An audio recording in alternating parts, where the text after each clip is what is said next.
Okay, hello, I am back and I'm here to read you Chapter 8, The Duke and Duchess of Kent.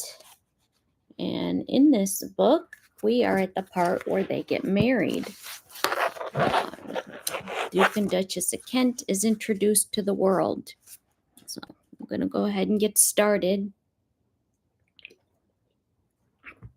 This is the exciting part. Until news of her engagement to Prince George was announced, Princess Marina was an unknown quantity. Royalty in exile rarely excited a great deal of attention, and the Greek royal family was no exception. But when Prince and Princess Nicholas accompanied their daughter and her fiancé back to Paris from Bohemia, Marina was no longer the unknown princess who, like many aristocratic women of modest means, had posed for publicity photographs to promote Pond's cold cream, had strolled in the Bois de Boulogne, fed the swans in Tuileries Gardens, and traveled around the city by public transport. Suddenly, or so it seemed, everybody in Paris knew who she was. And just as suddenly, friends who had deserted the family when they were expelled from Greece sprang from nowhere to offer congratulations in the hopes of rejoining Prince and Princess Nicholas's diminished circle. At the 10th arrondissement of Gare du Nord, North Station, upon their arrival from Yugoslavia, the royal party was besieged by crowds eager to catch a glimpse of the prince and princess, while British and European reporters, barely restrained by a cordon of gendarmes, jostled with one another for quotes and photographs. Astonished though they were by such an unexpected welcome, Prince Nicholas is alleged to have been indignant at the sudden acknowledgement of his family's existence. "Darling, what does it matter?" Marina is said to have asked her father. Would you expect people to behave otherwise? Within the next few weeks, the British public knew all there was to know about Prince George's fiancée, all gathered from carefully prepared press releases, newspaper features, and cinema newsreels. Even though the princess herself yielded to media blandishments and gave interviews in her parents' apartment, during the 1930s, long before the proliferation of health warnings and social ostracism, the sight of public figures smoking cigarettes usually gave rise to little or no comment. But because she was a princess, Marina caused a minor stir when she was the first seen smoking in public. The Duke of Windsor would sum up that kind of a reaction when he said, "It's been my experience that the pleased incredulity with which the public reacts to the elementary demonstrations on part of royalty that they are, after all, like other people, and it is matched by the public's firm refusal to accept them as such." On the 12th of September, leaving Marina in Paris to consult with the British-born designer Edward Molyneux at his salon on the Rue Royale about her wedding dress and trousseau, Prince George flew back to London. The same afternoon, before preparing to take the night train to Scotland, the prince chose the engagement ring he would give his bride-to-be, a large square cashmere sapphire, flanked on either side by baton or oblong diamonds, and set in platinum. Following the custom of certain countries as Greece, Russia, and Germany, Princess Marina invariably wore her engagement and wedding rings not on the third finger of her left hand, but on her right hand. On Saturday, the 15th of September, Prince George left Balmoral Castle, where he had joined the King and Queen to travel back to York House. The following day, Marina and her parents arrived at Folkestone from France. The crowds of well-wishers who waited to greet her The cheers of welcome were later compared to the scenes that surrounded the arrival of her late great aunt Alexandra of Denmark, Tennyson's Sea King's daughter. When she arrived in England as the bride of the future Edward VII, 71 years earlier in 1863, feeling a little dazed, as she put it, Marina told reporters, "I'm so overwhelmed. I have not expected this wonderfully generous reception." Folkestone's generosity was equally at London's Victoria Station, where Prince George greeted his fiancée. Outside, thousands gathered in the streets for a glimpse of the princess, and in a gesture of welcome, many women in the crowd threw handsful of rose petals in front of the royal car as it slowly made its way to St. James. There another throng awaited them, though this one, reluctant to disperse once the couple had stepped inside York House, began calling for them.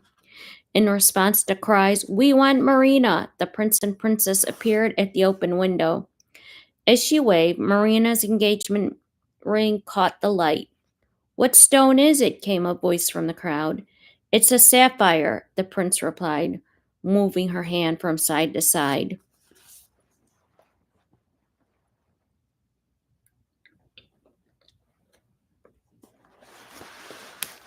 A few weeks later, Prince George wrote to his close friend and Marina's brother-in-law, Prince Paul of Yugoslavia, to thank him a million times for the hospitality at Bohing, and for letting me see Marina and so get her engaged to her. The prince was enthused. "It's all so lovely, and I'm so happy I can hardly believe it. Everyone is so delighted with her, the crowd especially, because when she arrived at Victoria Station, they expected a dowdy prince, such as unfortunately my family are, but when they saw this lovely chic creature, they could hardly believe it. And even the men were interested and shouted, 'Don't change, don't let them change you.' Of course she won't be changed. Not if I can have anything to do with it. My parents were charming and so pleased with Em and me."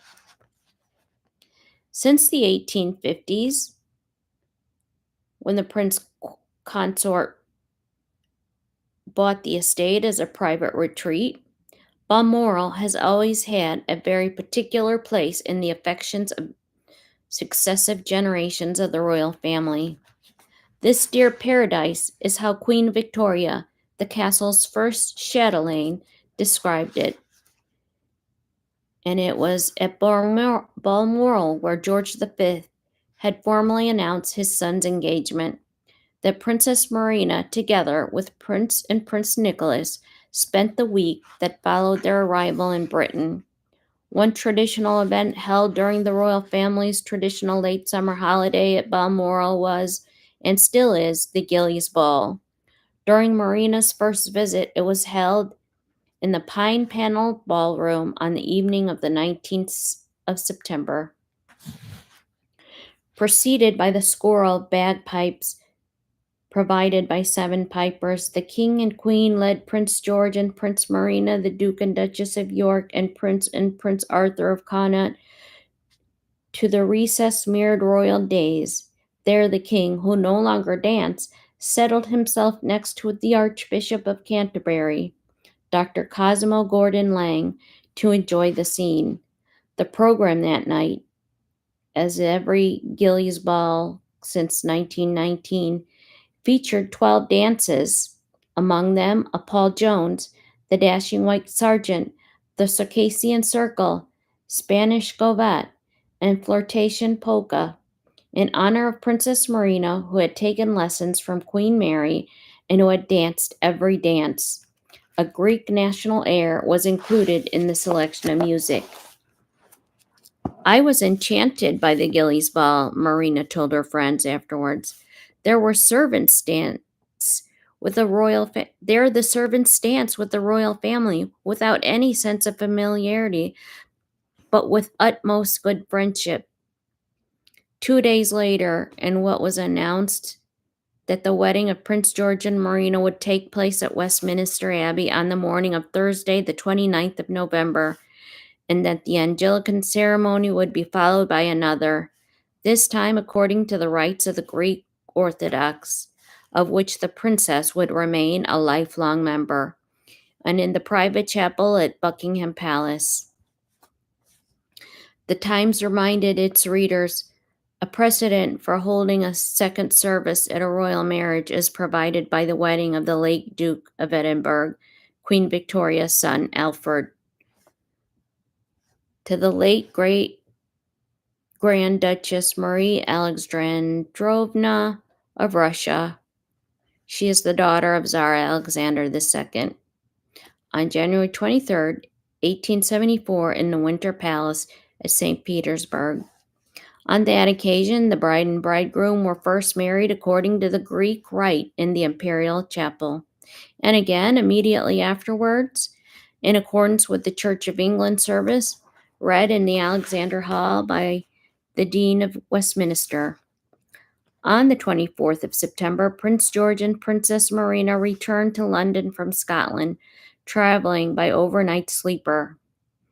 Arriving at King's Cross Station just before 7:30 a.m., the royal party looked out on a platform crowded with Londoners who, despite the hour, were waiting to cheer them. From the station, George drove Marina to Claridge's, where she and her parents occupied one of the elegant second-floor suites. Then the prince went home to York House, but not before arranging to have a box each of pink roses and pink lilies delivered to his fiancée. Oh, that's so nice. Shortly after midday, George was back at the hotel to lunch with Marina, her parents, and the Infanta Beatrice of Spain, after which the prince took his bride to visit Cartier, the jeweler, to shop for personal gifts. Cartier was, in fact, one of Prince George's favorite haunts. And when, 4 years later, he was appointed Governor-General Designate of Australia, Chips Cannon, diarist, MP, and one of the prince's most intimate friends, Riley commented that George's posting would save him $500,000 or more, the money he would certainly have spent in London shops. In celebration of his fourth son's marriage, the king announced his intention of reviving a royal title that had died with Queen Victoria's father.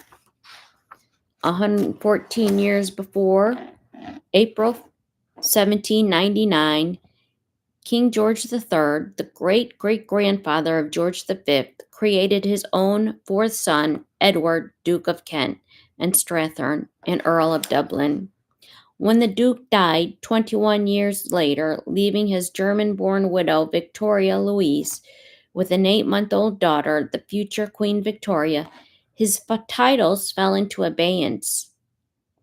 Now, George V had decided to create the dukedom anew, and on the 12th of October, 1934, Prince George became the Duke of Kent, the Earl of St. Andrews, and Baron Downpatrick. But then, Princess Marina and her parents had returned temporarily to Paris. Before they left, she issued a statement which not only touched upon the seriousness of interwar unemployment and poverty in the United Kingdom. Only the year before, unemployment had stood at 3 million, or 20% of the working population, but also spoke of her personal sympathy with those most directly concerned. I would like the people of England to share in some way my great happiness on the occasion of my engagement to Prince George, she said. As you know, my years of exile taught me how much unhappiness there is in the world. Although I should be happy to think that the preparations for my wedding were in some small measure giving employment to those who need it, I should be more than happy for the unemployed, and particularly for their children, to receive any money which has been intended for the purchase of wedding gifts for me. Princess Marina's regard for the poor of Britain served to increase her popularity even further. Yet while many cities and towns did send wedding presents, others responded to the princess's appeal and put official funds to more practical and beneficial uses.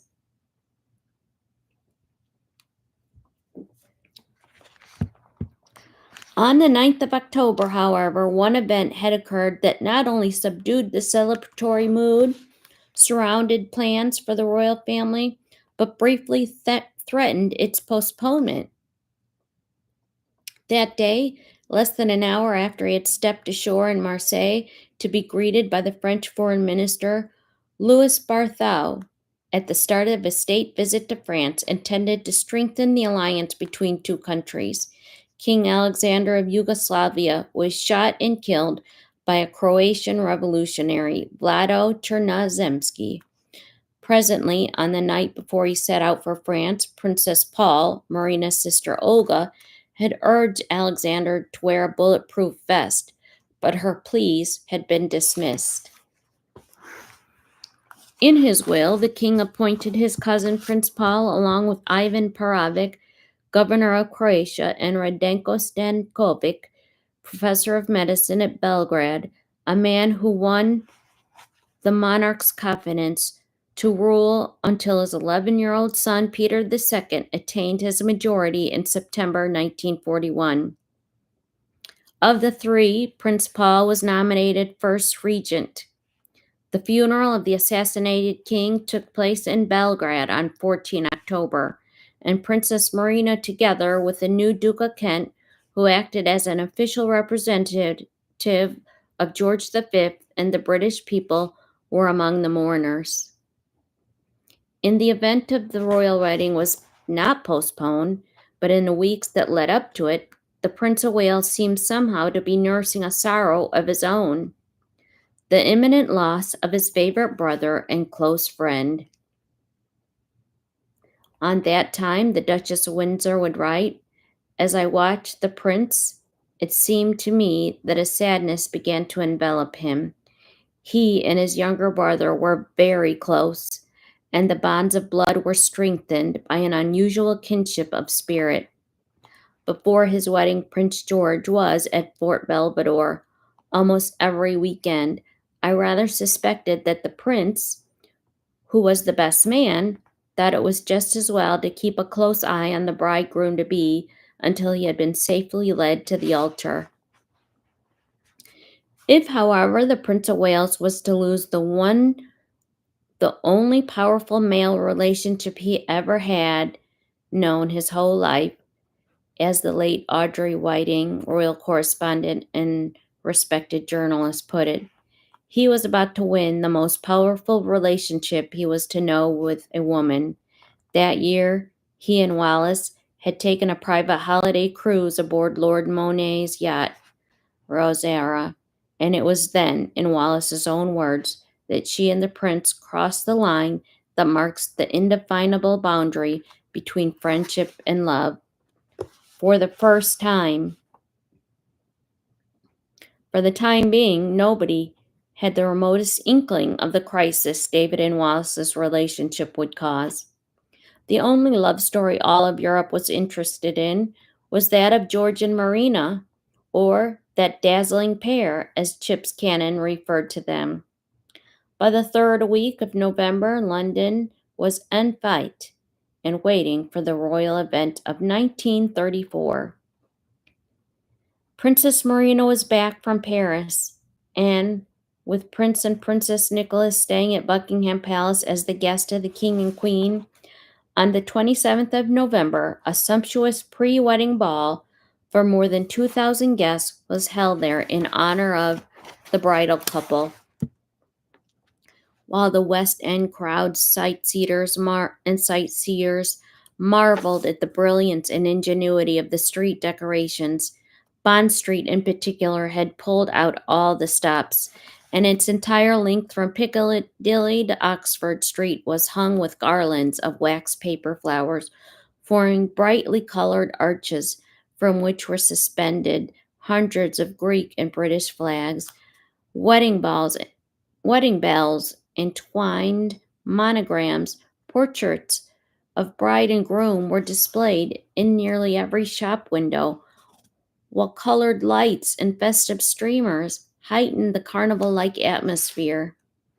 The stateroom at St. James Palace, the last of the exhibits, were being put in place before the wedding presents went on public display in aid of charity. Among the gifts were silver and furniture predominated. The Lord Mayor and citizens of the City of London, for example, gave a silver dinner service, while the Corporation of the City of London gave a set of 18th century silver tureens and plates. The Prime Minister and the Cabinet gave a partner's desk in English walnut and British Honduras mahogany, and the 12 senior library companies presented a set of 6 Queen Anne walnut chairs. Other gifts were chosen to appeal to the Duke's particular tastes. The Royal Academy gave a George III bracket clock. Tomas Masaryk, the first president of Czechoslovakia, sent a set of engraved glass, while President Albert Lebrun of France gave 7 classical groups Severus porcelain. From the Greek community in Cape Town, Princess Marina received a luxurious fan of 18 ostrich feathers mounted in mother of pearl, while closer to home, the London antique furniture and arts dealer Messer M. Harris and Sons gave the couple a superb Chinese red and gold lacquered cabinet on an elaborate gilt base together with a 6-paneled Chinese screen. The jewelers, Boucheron and Cartier, respectively, gave a jade and diamond cigarette box and a pigskin toilet case that was specially signed for Prince George. Among the most magnificent gifts Princess Marina received were family jewels, an entire suite of sapphires and diamonds, tiaras and necklaces, brooches and earrings.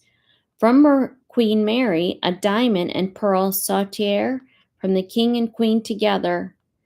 There was a pearl and a diamond scroll tiara and a large diamond bow brooch for Marina's mother, and from the bridegroom, a ruby and diamond bracelet and an antique necklace of 372 pearls with diamond motifs. On the day before the wedding, Bertie and Elizabeth, the Duke and Duchess of York, gave a lunch party for the couple at their house at 145 Piccadilly, and that evening George and Marina were accompanied by Queen Mary when they attended a performance at Theatre Royal at the Lyric Theatre in Shaftesbury Avenue. Such was the public's response that, as Times reported, the Duke and the Princess were given a tumultuous ovation when the royal cars arrived at Piccadilly Circus. The large crowd swarmed around and cheered wildly.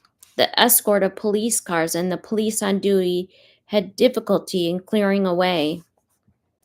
The royal wedding day, which was 29 November, was all the weather forecasters said it would be, a typically gray, damp, misty winter's day without so much as a hint of sunshine. Indeed, the street lamps were still burning at midday. Nevertheless, crowds still thronged the royal route from Buckingham Palace to Westminster Abbey and back. People hung from every available window and rooftop. The huge red and blue stands in Parliament Square had started to fill with specters well before dawn. The bells of the Abbey began ringing a full peal of more than 5,000 changes as soon as the first guests began to arrive. Road surfaces were sanded to prevent the horses from slipping. Street vendors sold all manner of souvenir and favors, and the boys of Westminster School, traditional cheerleaders on occasions such as this, took up their special appointed places near the Abbey's great west door. Beneath the bare plane trees and the buntings and the flag and the troop and the military bands lining the streets were marshaled into position, while behind them, discreet plainclothes police officers kept a close watch on the crowds.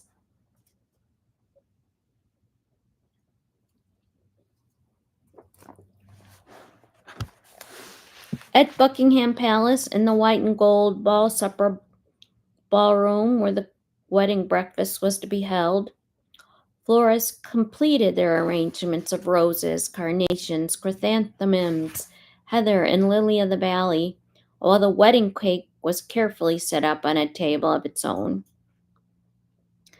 Toppled with a trailing bouquet of roses, orange blossoms, and snowdrops, the four-tier confection wore a pseudo-Gothic work of art decorated with bells, cupids, and couples' entwined initials, stood 9 feet tall and weighed 800 pounds. Amid all the pomp and splendor, one small incident added a very everyday dimension to the occasion. Shortly before he put on his gold-fringed ceremonial naval uniform, his garter ribbon, stars, and swords, George, the Duke of Kent, discovered he had almost no money in his wallet. So, slipping out of York House, he walked unrecognized to his bank to cash a check. "Surely you could have sent someone else," said an incredulous Prince of Wales when his brother reappeared. "Oh, easily," George replied, "but it gave me something to do."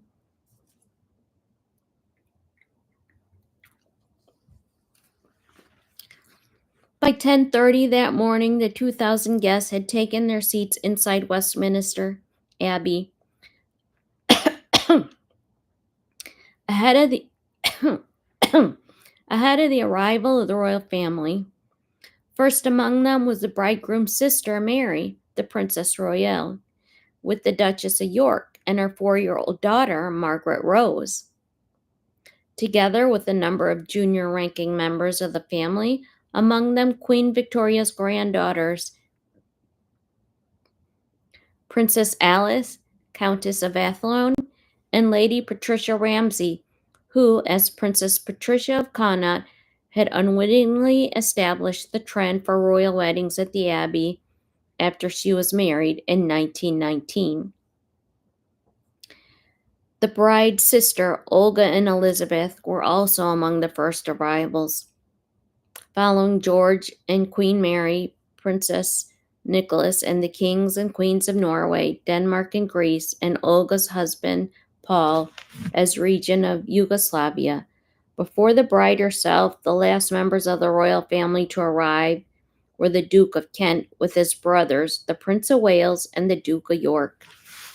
Finally, having traveled in a state landau in a claret gold and scarlet livery, the royal coat of arms emblazoned on its door, and accompanied by a captain's escort of the Life Guards, Princess Marina made her entrance to the sound of welcoming fanfare played at the state trumpeters from the bridge of the organ screen that spanned the nave of the ancient Abbey church. Waiting for her were her 8 bridesmaids, dressed in white and silver, the 6 older attendants. 5 of them were princesses. They were Eugenie, Irene, and Catherine of Greece, Juliana of the Netherlands, Kira of Russia, and Lady Iris Mountbatten. The 2 youngest, wearing short skirts of stiffened white tulle, so that the king could see their pretty little knees, were Princess Elizabeth of York, the future Queen Elizabeth II, and Lady Mary Cambridge. Dressed by the Paris-based British courtier Edward Molyneux, who also designed for Greta Garbo, Gertrude Lawrence, and Vivian Leigh, Princess Marie shimmered in a dress of silver and white brocade lame, patterned with English roses, which had been made by a team of seamstresses who, at Marina's request, included Russian émissaries. A 12-foot court train, lined in silver, fell from her shoulders, while her tulle veil was secured by a diamond-fringed tiara from which the City of London had given to her as a wedding present. Pinned to her left shoulder, Marina also wore the family order which George V had given to her as a personal gift, and it consisted of an oval miniature of the king surrounded by diamonds and fastened by a diamond crown to a bow of pale blue watered silk. Almost without exception, the exclusive family order was, and it continues to be, given by each sovereign only to the female members of the royal family.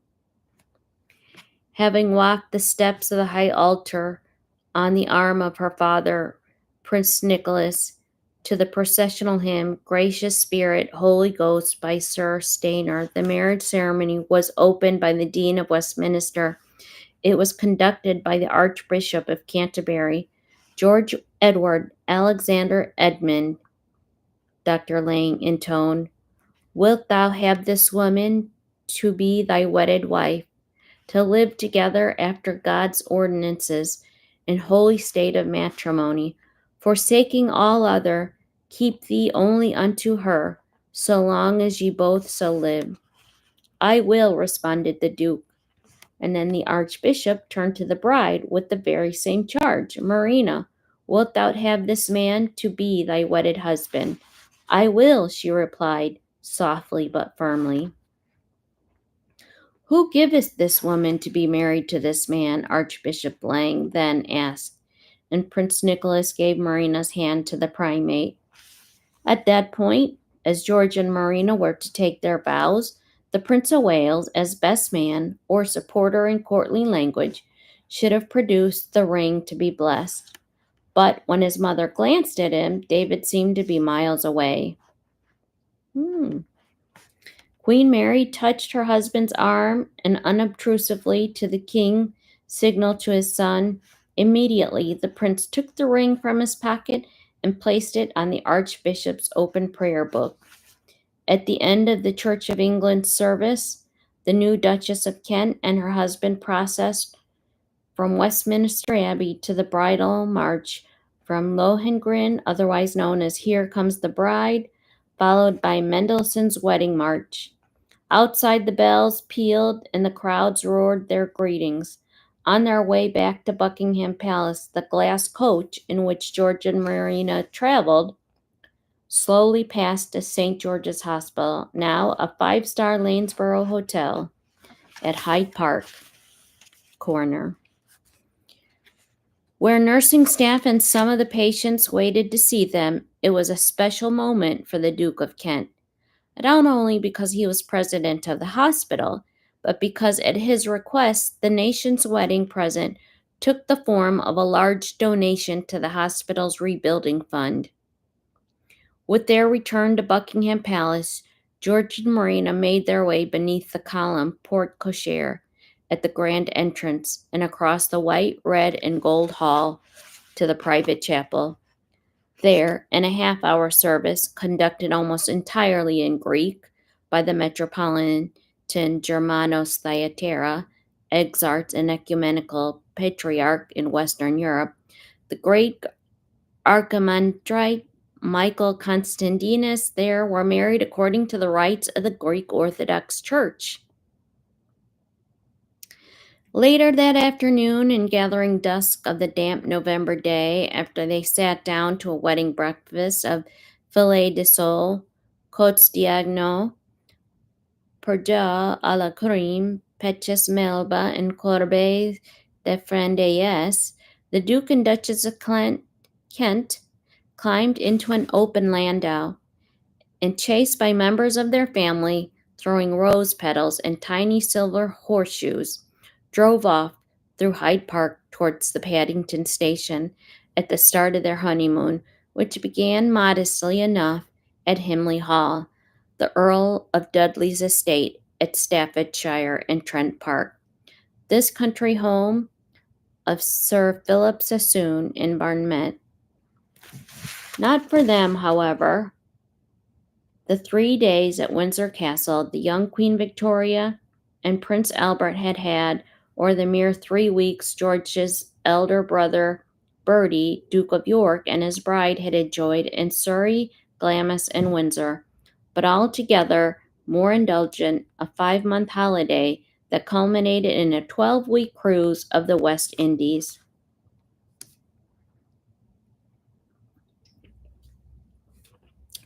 Popular though George and Marina were, such blatant extravagance stretched the goodwill of vast numbers of everyday men and women struggling to make ends meet. Nor, though, for quite another reason, did the marriage resonate in full measure with the people of Marina's homeland. Writing to the President Roosevelt, the American diplomat Lincoln McVeigh said, "You have seen a lot in American papers about the marriage of Princess Marina of Greece and the Duke of Kent. There is some sentiment or sentimentality about that here, too. But almost 50% of the population of Greece would emphasize to any inquirer that the princess has no Greek blood or no Greek passport. Royalist propaganda is noticeably absent." And that is the end of their marriage chapter. So we will go on to chapter 9, which talks about the private lives of the Duke and Duchess of Kent.